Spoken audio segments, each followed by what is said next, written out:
चित्रा रेसिपीजमध्ये आपले सर्वांचे स्वागत आहे। आज आपण भरलेली कारले कशी बनवायची त्याची रेसिपी इथे बघणार आहोत। कारल्यासाठी लागणारं वाटण कसं बनवायचे त्याचं साहित्य मी दाखवलेलं आहे। ते सर्व साहित्य भाजून इथे आपण वाटण बारीक करून घ्यायचे आहे।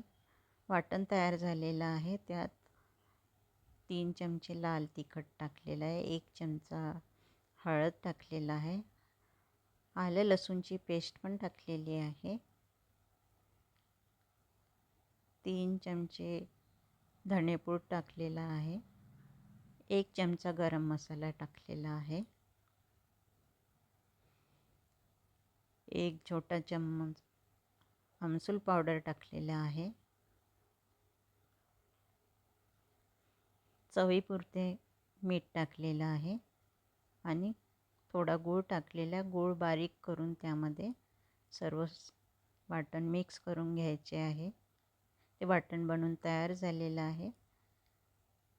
कारले बनवच्या आधी कारल्याची बाहेरची साल आपण काढून घ्यायची आहे आणि मधोमध अशी चीर देऊन त्यामधल्या बिया काढून घ्यायच्या आणि हे वाटण त्यामध्ये भरून घ्यायचे।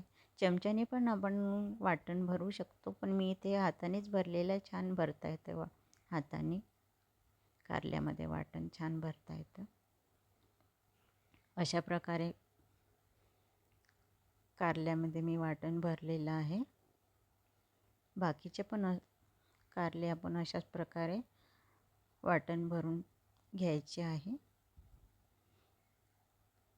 मी इथे बॉईल ठेवलेलं होतं पाणी स्टीमरमध्ये। पाणी गरम करायला ठेवलेलं। पाणी उकळल्यानंतर आपण भरलेली कारलेली आहे स्टीम देण्यासाठी 15 मिनिटं ठेवूया। 15 मिनिटानंतर शिजले का ते बघूया। शिजले आहेत इथे कारले आपले। ही रेसिपी आवडल्यास लाईक आणि सबस्क्राईब अवश्य करा। स्टीम झाल्यानंतर आणि शिजल्यानंतर ते आपण फ्राय करूया तेलामध्ये। तेल गरम झाल्यानंतर 1 चमचा मोहरी, 1 चमचा जिरं टाकलेला आहे। त्यानंतर भरलेली कारले आपण त्या तेलामध्ये सोडून द्यायची आहे। सर्व कारले तेलामध्ये टाकून द्यायचे आहे आणि पलटून घ्यायचे आहे। 5 मिनिटं त्याच्यानंतर शिजू द्यायची आहे। ती कारले पलटून घ्यायचे आहे। शिजल्यानंतर थोडेफार शिजल्यानंतर त्यात बाकी राहिलेला जो वाटण आहे ते पण टाकून घ्यायचे आहे आणि मिक्स करून घ्यायचे आहे।